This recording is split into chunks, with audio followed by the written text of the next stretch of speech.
Welcome to Know Your Mobile. I'm Basil and we've got two phones here today that we're comparing for you. We've got the Nokia Lumia 920 and the Sony Xperia Z. The Sony Xperia Z was recently announced at CES 2013 in Vegas.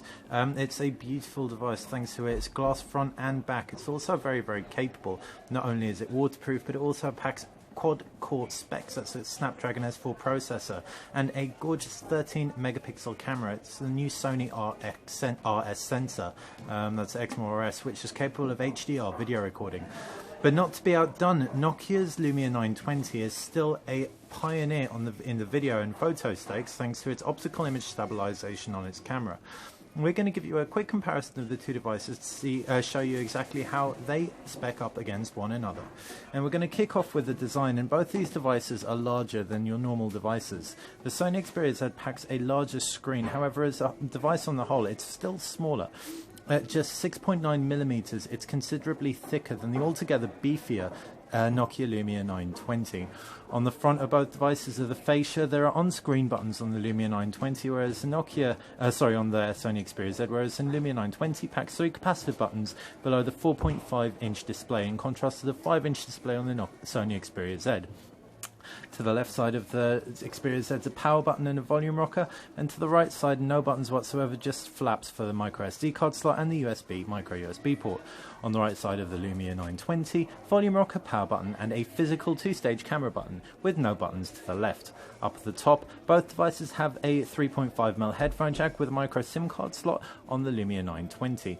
Down below, and there are no ports on the Sony Xperia Z, whereas the Lumia 920 has its micro USB port there. Flipping the devices round and you've got the predictable cameras and flashes. All in all, both phones feel really nice in the hand in their own way. The Nokia Lumia 920 is much more curvaceous and is pretty forgiving, bar the sharp corners which dig into the hand a little bit. Without such sharp corners, but a much more angular feel overall. The Sony Xperia Z is more to handle. It, despite being thinner, is considerably more square. It doesn't feel quite as ergonomic. However, it is lighter and it's a little bit more elegant, we're not going to lie. As far as the screens go, both these devices pack the same screen tech, and that's LCD displays. The Sony Xperia Z's Full HD, whereas the Lumia 920 720p. Pixel density on the Lumia 920 is still very high thanks to its smaller screen size, and we're definitely going to say that despite the Full HD display on the Sony Xperia Z, you're not going to be wanting for anything if you do go with the Lumia 920. The Lumia 920 has a bunch of really cool features as well that enable the touchscreen to work with your nail, for example, hypersensitive touchscreen. There are various other things that make the screen really stand out. Again, not to be outdone, the Sony Xperia Z packs its Sony Bravia screen technology and something called optic contrast, which is effectively a resin layer that is between the glass and the LCD display, and it produces great viewing angles and a gorgeous overall viewing experience. And we can attest to that. It does look great in the hand. Onto the operating systems, and both of these phones pack extremely different OSs. You've got Windows Phone 8 on the Nokia Lumia 920. This is the newest version from Microsoft, and it's quite tapered in terms of its functionality thanks to the lack of app support. There are some key apps, don't get us wrong, there's WhatsApp, Facebook, Twitter, all that stuff, but you're definitely going to be wanting, if you're used to the Instagram, Pinterest, all that stuff available on Android and iOS. So there you go, that's major differences in terms of app support between the two. The Lumia 920 just can't compete with the Xperia Z and its Android on board. As far as operation goes, however, the Lumia 920 is considerably simpler. You just have two home screens, one with your shortcuts and the other with a list of all your applications. The applications can be pinned to the home screen with a long press, and it's really as easy as that. There's not much more to get your head around. There are a few omissions in terms of key UI functionality, such as a notifications bar, so you can occasionally miss calls and text messages and emails. However, if you don't need to be up to the minute connected all the time and aware of everything going on your phone, you should find the operating system very easy on the eye and simple to get your head around.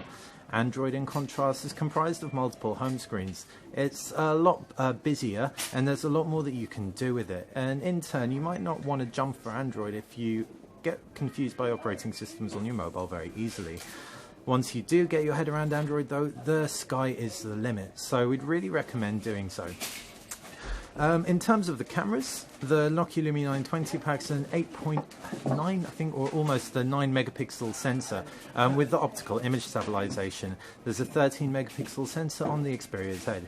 We can show you the optical image stabilization in action on the Lumia 920, and it really is fantastic. So if we take a picture, for example, we can see I'm shaking my hand on purpose. As soon as I half press on the actual camera button, you can see it minimizes handshake greatly, and that's because it has a floating lens element. It's the same technology as found on compact system cameras. The the Xperia Z, however's forte really lies in terms of its HDR video and Sony's new interface that it's implemented on the camera UI. Windows Phone's camera UI, which is what you'll get on this Nokia Lumia 920, is extremely limiting in terms of its core functionality. You won't get any of that with the Xperia Z. The Xperia Z's user interface is totally extensive. You can tweak the Jesus out of your pictures. There's also a great burst mode that lets you capture pictures at 10 frames per second. That's phenomenal. It competes with SLRs at the resolution that we're talking about. What you can also find on the Sony Xperia Z camera is HDR video. HDR video is is when you record 3 scenes, one at a higher exposure, one at a lower exposure, then it composites them together. What this results in is a more broad tonal shot. So HDR video is very memory and processor intensive, and it takes a Sony Xperia sensor to do it. It makes the video look great and perfect for all situations, including backlit situations. So they're the key differences in terms of the cameras. Moving on to the final part, and that is processor, and the Sony Xperia Z wins out hands down thanks to the quad-core Qualcomm Snapdragon S4. There's a dual-core S4 in the Nokia Lumia 920, and with Windows Phone 8 being a very efficient operating system, we're going to throw it out there that you're probably, well, almost definitely not going to experience any slowdown on it. But if you want that 3D gaming, if you want all that power in your phone to really show off what it can do, then it's the Xperia Z all the way. So it's been a comparison between the Sony Xperia Z and the Nokia Lumia 920. The Sony Xperia Z's forte is really D-Line, its operating system. It is weatherproofed as well, by the way, we didn't mention that. So it's submergible in water for up to 30 minutes at 1 meter.